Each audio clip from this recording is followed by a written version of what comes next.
Okay, hello Wing Chun fighters.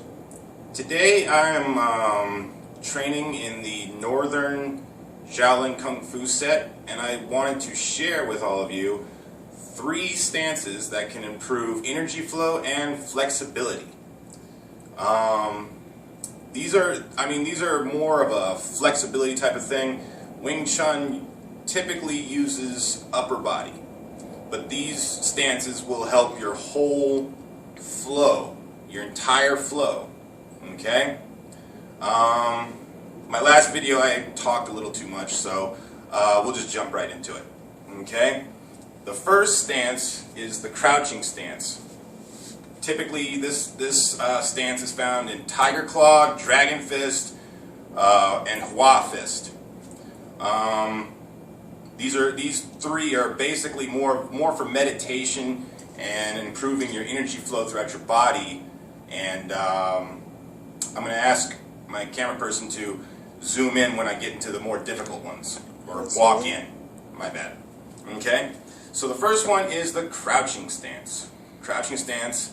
The hand movements you can adapt from Wing Chun. You can use like Fox Sao, Wu Sao, things like that. So however you want to do it. But the lower body looks like this.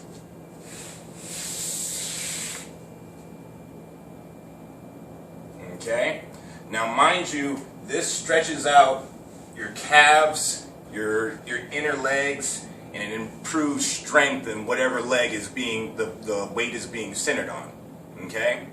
So, if you can hold this position for as long as you can, your whole lower body will start to get stronger and your posture will improve. So let me demonstrate a few more movements using this stance.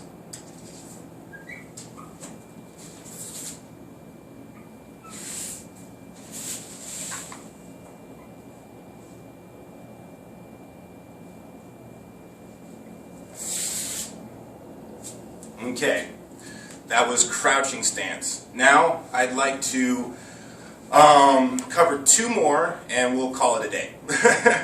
So the second one is called the rest stance, or rest position.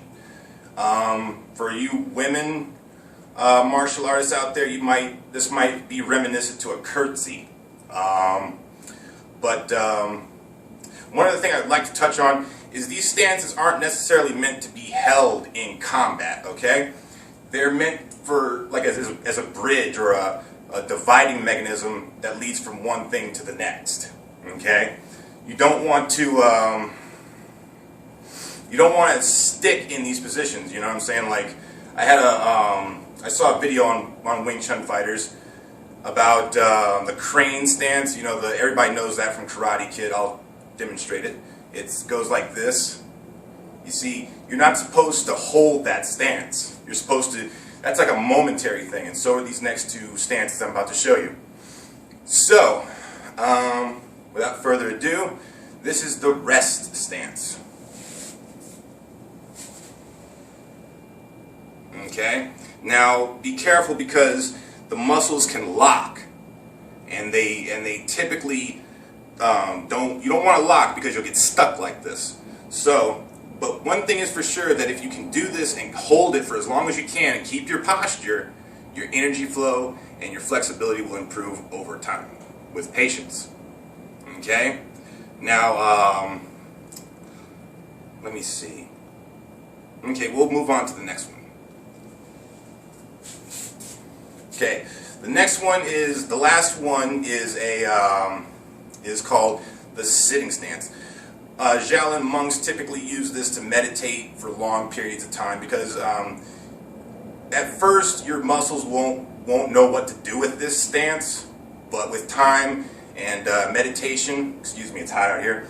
With time and meditation, you will it'll flow better. And I have a few ideas to express to you with this stance. So without further ado, let me get into the sitting stance.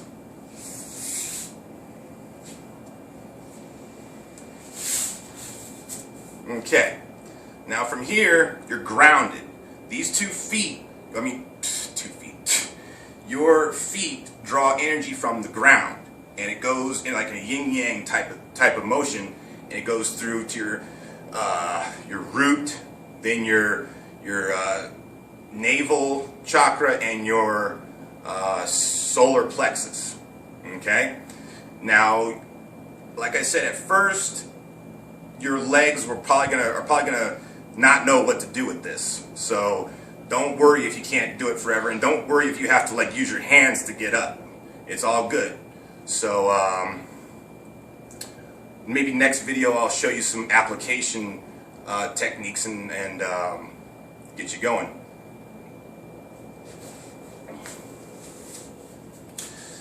Now, thank you for watching. Bye-bye.